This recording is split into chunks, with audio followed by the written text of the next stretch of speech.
چې ګران کتونکو نن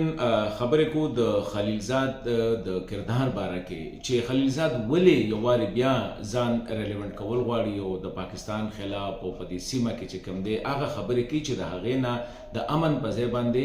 دشمنۍ او نفرت ته چې کوم دی هغه لمن وخي. بنیادی خبره خدا ده چې خلیلزاد وڅوک او د په افغانستان کې کردار سو. خلیلزاد یو امریکنی دی او د امریکې پخوانی سفارتکار هم پاتې شوی دی.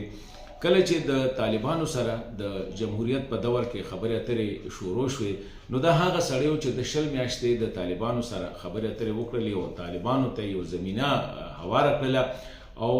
په دغه دوران کې د ډاکټر اشرف غني صاحب بلکې جمهوری چې کوم لیډرشپ و هغه مکمل د دې خبرو اترو نه بهر وساته. یوه دویمه خبره دا ده چې د هغې سره به میلاوېدو نو چې کومې خبرې د طالبانو سره کولې هغه به دې د هغوی سره نه شیر کولې بلکې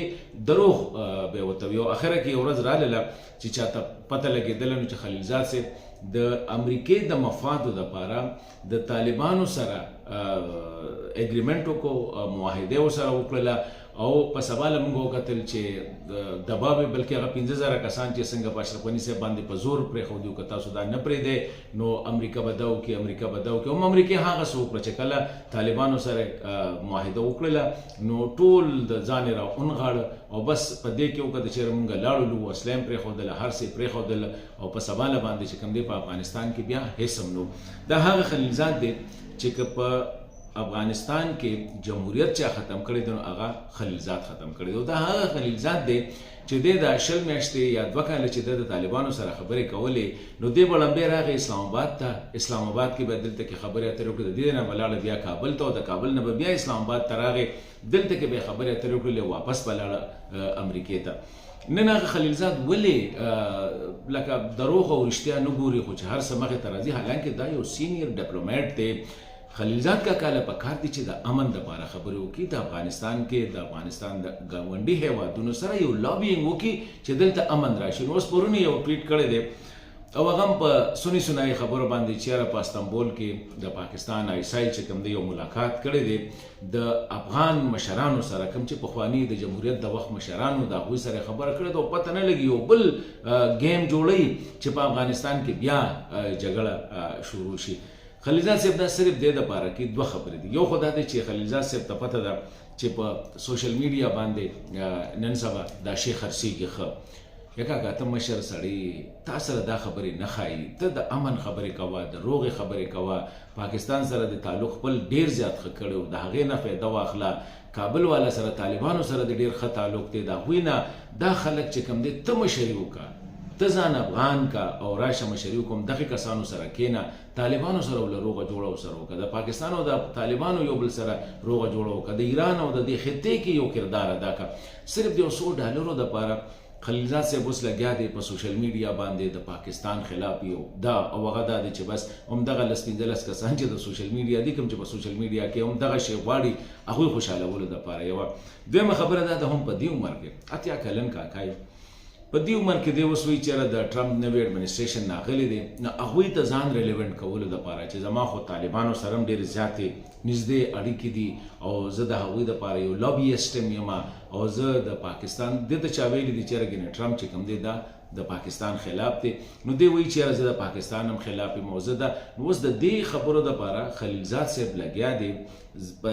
دا دغه کې که خلیلزاد واقعي د افغانانو باندې مین وي نو پکار دی چې په دې عمر کې 80 کاله عمر دی یو غټه تجربه دی په ډیپلوماسي کې انټرنیشنل ډیپلوماټس پاتې شوي، د امریکې غونډه کې غټ هیواد ډیپلوماټ پاتې شوي. یا کاکا راشه کېنه طالبانو ته ووایه چېرې که دا ستاسو مخالفین چې کوم دي دا همیشه مخالفین مه ګڼئ، دا سینو ته رانږدې کړئ، دا ځان ته رانږدې کړئ، په دې خبرې وکړه. پاکستان سره د تعلق ښه دی، راشه پاکستان ته ووایه چې بس یې که څه کوې که څه نه کوې خو راشه خپل یو کردار ادا کړه. دغه شانتې چې کوم دی په افغانستان کې دی په دې ولې خبرې نه کوي چې په افغانستان کې ایون طالبان لګیا دي جاړي چېرې دا کم حالاتو ته مونږ روان یو، په جنکو تعلیم باندې بندې دی، په ښځو باندې بندیز دی، دا خبرې دي په دې باندې راشه طالبانو سره کېنه، مشرانو سره چېرې تاسو خو ماته ویلي وو چې موږ به دا کار نه کوو. نو په ځای د دې چې دا کردار ادا کړي، دا د افغانانو ډېره غټه بدقسمتي ده. اوس صرف د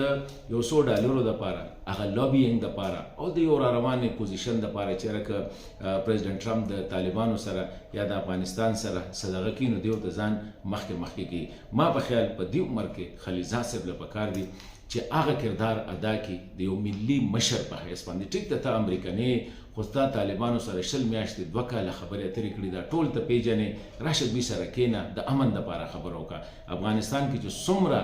سیاستدانان دي، سیاسي جهادي طالب څونه لیډران دي، ټول کېنه په یو میز باندې د دې دپاره کوشش وکړه. پاکستان سره کله چې ته د امریکې هغه خبرې اترې دې کولې، نو په کابل اسلام آباد او واشنګټن اسلام آباد او بیا کابل دا ستا لاره وه، هغه